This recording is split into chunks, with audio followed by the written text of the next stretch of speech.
Coucou à tous, aujourd'hui on se retrouve pour une nouvelle vidéo, donc c'est une vidéo sur mon accouchement.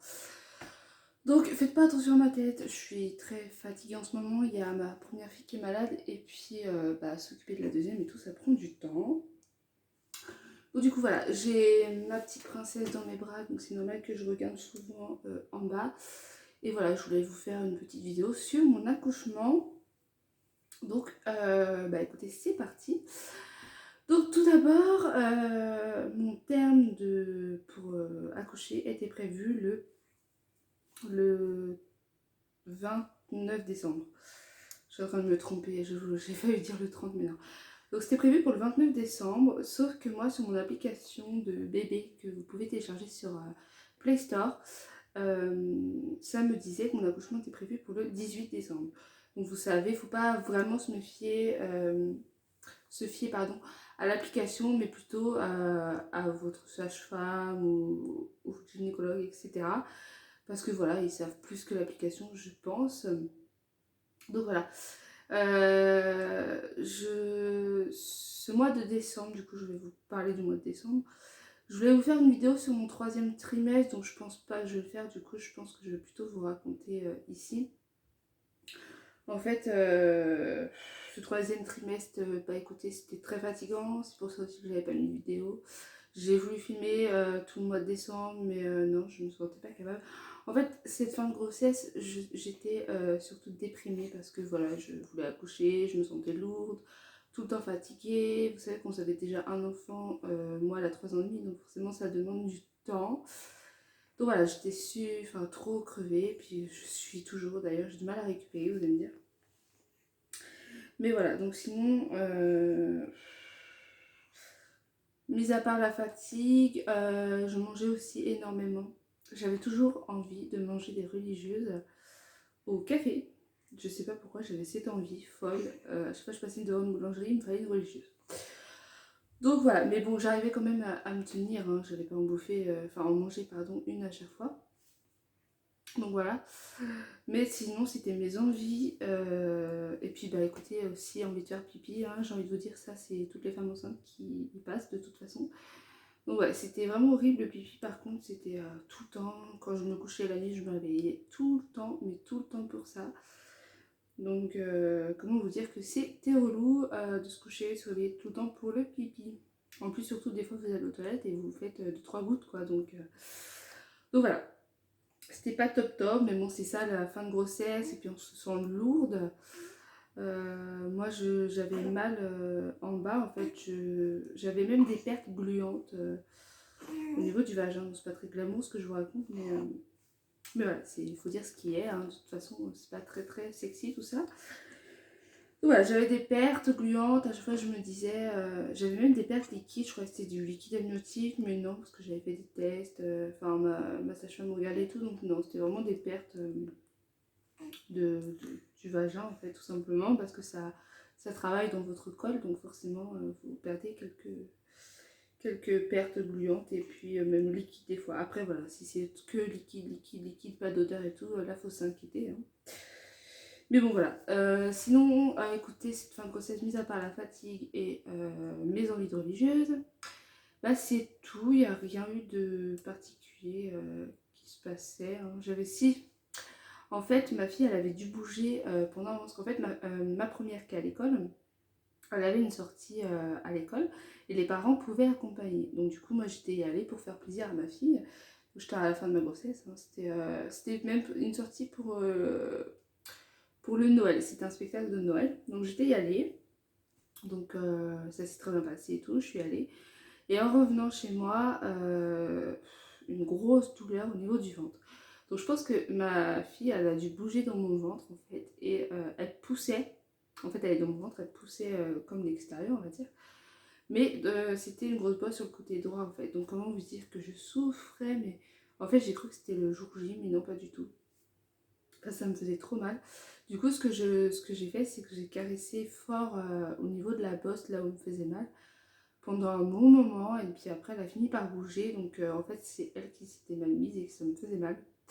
Mais voilà, et sinon, le 18 décembre, On n'arrêtait pas de parler avec mon conjoint qu'on espérait que notre fille allait arriver avant Noël parce que vu que c'était prévu pour le 29, ça aurait pu très bien arriver le 24, le 25, etc.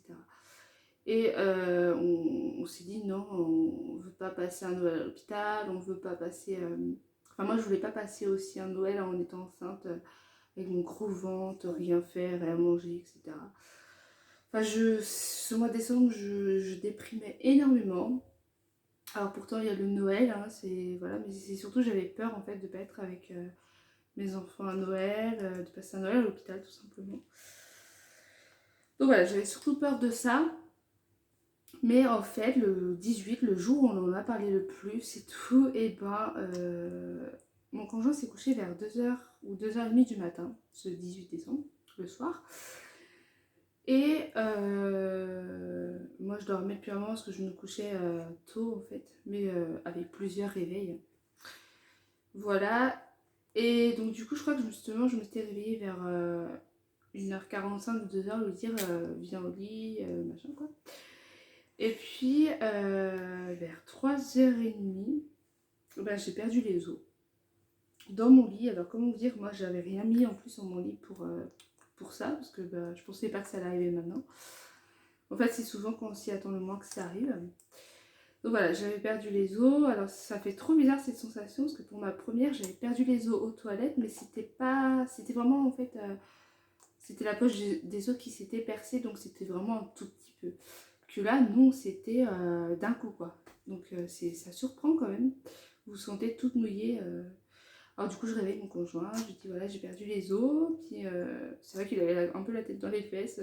Il venait de s'endormir, donc il venait de s'endormir profondément, je pense. Donc il me fait je peux allumer la lumière et tout. Je dis bah oui. Et donc du coup, bah, on a vu que ça coulait et tout. Alors du coup, quand je me suis levée pour tout préparer, j'ai réveillé ma première fille. J'ai préparé tout, j'ai dit bon bah voilà, il y a ta petite sœur qui va arriver, machin. Donc préparer le sac de ma fille au dernier moment. Et enfin de ma première fille parce qu'elle devait aller chez ma belle-sœur. Donc voilà, et puis du coup on a fini de préparer, enfin j'avais fini de préparer la valise, mon conjoint s'est fait un café, j'ai dit mais non t'as pas le temps, faut qu'on va à la maternité, parce qu'en fait la maternité elle a 30 minutes de chez moi. Mais du coup, il a le temps de boire son café parce que vous savez, des fois, quand vous perdez les os, il faut se dépêcher. Surtout qu'on est à 30 minutes, parce que j'avais peur d'accoucher sur place. Mais j'avais pas de contraction, en fait, je me sentais en forme parce que même pour vous dire, dans la voiture, j'ai dansé avec ma première fille. Donc. Et quand je suis arrivée, du fareux, mon amour, quand je suis arrivée à la maternité, et ben, c'était le stress total parce que mon conjoint fallait qu'il dépose ma première fille chez ma belle-sœur, donc il m'a déposé moi à la maternité. J'ai fait des gros bisous à ma fille qui pleurait, bah, elle se demandait, elle n'est pas habituée, hein, donc voilà. Et je lui ai dit t'inquiète pas, tout à l'heure quand tu vas revenir tu vas voir ta petite sœur et tout, donc je lui ai expliqué, j'ai fait des gros câlins. Donc j'arrive à la mater, je vais maternité urgence. Voilà, je leur dis que j'ai perdu les os, donc ils m'ont enregistré, il a fallu que je fasse pipi, vous savez, dans un petit pot. Et voilà, et je perdais encore les os, hein, parce que c'est long en fait. Et puis après, ils m'ont mis sur le lit pour me mettre le monitoring pour voir au niveau des contractions. Donc je n'en avais pas encore. Après, ça a commencé à arriver, mais petit à petit, c'était gérable, hein, voilà. Mais je sentais toujours mes os couler. Et à la force, je commençais à avoir des contractions un peu plus douloureuses, donc mon conjoint était toujours pas arrivé, alors comment dire que c'était inquiétant, machin. Et après, il y a une dame qui est venue me voir pour aller m'ausculter au niveau du vagin. Donc du coup, en fait, quand je suis allée de la pièce où où on regardait les contractions et le monitoring, pour aller dans la salle où ils voulaient me voir à combien j'étais ouverte. Donc du coup, mon conjoint était toujours pas arrivé. En fait, quand j'étais dans le couloir en train de marcher, je l'ai vu à travers la porte qui s'ouvre, mais vous devez avoir une sage-femme qui ouvre la porte pour que le conjoint rentre. Et je me suis arrêtée dans le couloir, j'avais une contraction horrible. Alors du coup, j'étais obligée de contrôler tout ça, machin. J'ai réussi à aller dans la salle, mon conjoint du coup il est rentré et la dame m'a dit que j'étais ouverte à 4. Donc comment dire, c'était rapide, j'ai dit ah ouais déjà, machin. Enfin, j'étais un peu choquée, donc forcément c'était pour aujourd'hui, de toute façon j'avais perdu les os, donc c'était obligé. Et donc voilà, donc les contractions étaient de plus en plus douloureuses. Donc la dame elle m'a dit bah écoutez je vais vous mettre dans la salle d'accouchement. Donc pareil, pour marcher de cette salle à la salle d'accouchement dans le couloir, c'était horrible. Mais j'avais des contractions, c'était horrible, mais pas au point de crier non plus. Hein. Voilà, j'arrive dans la salle d'accouchement, on prépare, on prépare. J'avais même pas pris la valise, on avait laissé dans la voiture, mon conjoint l'avait pas pris au début. Donc ils me mettent sur le lit et tout, et puis bah, après vous savez, vous devez attendre que ça s'ouvre. Des fois ils conseillent aussi de marcher, mais moi je ne me sentais pas capable de marcher, donc je suis restée allongée. Parce que mes contractions étaient douloureuses. Donc voilà, à chaque fois, ouais, quand il venait, en fait, ça passait trop vite. J'étais ouverte à 7 et tout. Et en fait, si vous voulez, je voulais avoir la péridurale parce que vous pouvez la poser à partir de 3 doigts. Et la dame, elle m'a dit, la sage-femme, ça m'étonnerait qu'on puisse vous la mettre parce que vous avez des protéines, je sais pas quoi, au niveau du liquide ou je ne sais quoi. Et puis ça se peut qu'à cause de ça, on ne pouvait pas mettre la péridurale. Donc du coup j'étais stressée, j'ai dit oh non, vu à la vitesse que ça s'ouvre, je risque pas d'avoir la péridurale parce qu'en fait il fallait attendre 1 heure pour avoir le résultat de la prise de sang. Donc voilà, j'étais trop stressée, mes contractions étaient douloureuses, mais j'en pouvais plus, j'en pouvais plus quoi, c'était horrible. Et mon conjoint il a dit clairement à la sage-femme, écoutez, si ma femme elle a pas la péridurale, je ne resterai pas à l'accouchement parce que il voulait pas m'entendre hurler de douleur, il avait trop peur, voilà. Donc il m'en avait parlé, donc je lui ai dit bah t'inquiète pas, c'est pas grave, je t'en voudrais pas. Et puis de toute façon je savais qu'il était dans l'hôpital au pire des cas, donc voilà. Et quand la dame est venue me voir 1 heure après, pour me dire que je pouvais avoir la péridurale, donc ils me mettent la péridurale, sauf que du coup, moi je sentais que ça poussait le temps que le monsieur me mettait la péridurale. Et du coup, bah, je commençais à crier, j'ai fait ah ça pousse, ça pousse. Et là, la dame elle m'a dit bah attendez, je vais regarder. Elle a regardé, je suis ouverte à 10 en fait. Donc ils m'ont dit écoutez, on va vous mettre la péridurale, on va voir ce que ça va donner et tout. Il a réussi à la mettre, j'ai réussi à contrôler mes contractions, même si c'était très très dur. Et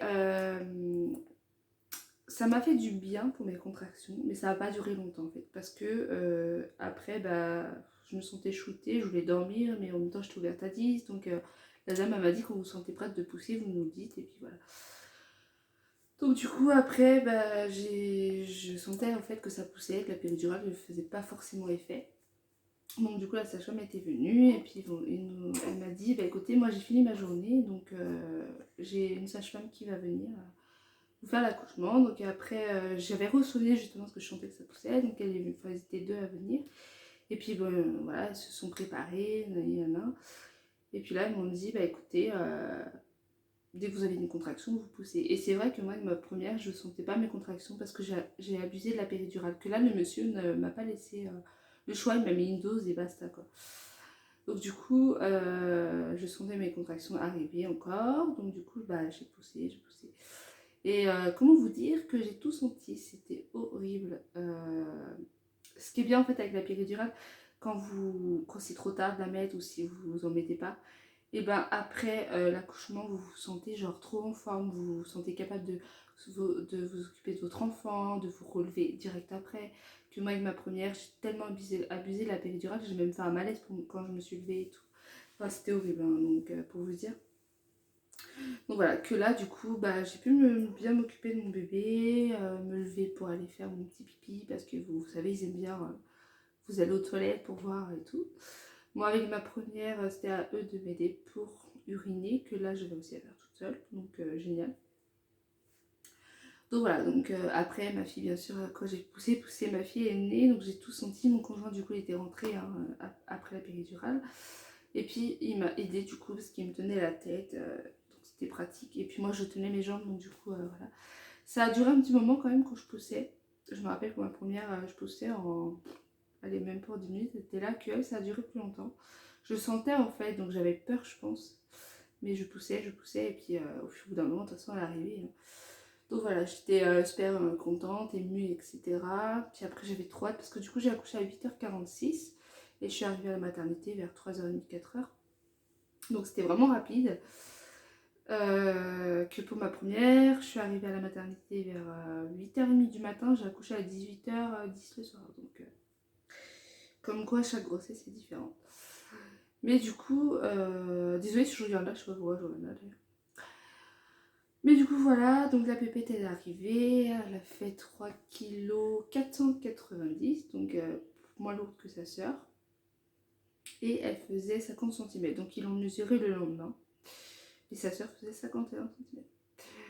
Sa grande sœur, tu vois. Et donc voilà, et bah écoutez, tout s'est bien passé. Elle a beaucoup pleuré en fait après quand elle est sortie, la petite, parce que elle avait énormément faim. Donc moi, je vais pas donner le sein, je suis pas pour ça. Après, chaque femme est différente. Mais voilà, sinon moi je vais lui donner le bibi. Et puis elle a été très gourmande. Je me rappelle, elle a mangé 55, je crois, un truc comme ça, millilitres. Donc pour vous dire, une petite gourmande. Mais voilà, tout s'est bien passé. Après, si vous voulez que je vous fasse une vidéo sur le séjour de la maternité, je pourrais vous le faire. Et comment ça s'est passé mon séjour, etc. Donc au pire, je vous ferai ça. Et puis voilà. Aussi, du coup, je mets une petite parenthèse parce que là, du coup, pour la vidéo de l'accouchement, je pense que j'ai terminé. J'ai dit les trucs principaux. Je vous ferai une vidéo aussi de après mon accouchement, le retour à la maison, etc. Et aussi, bientôt, normalement, nous devons avoir une maison. On a visité une maison là il n'y a pas longtemps.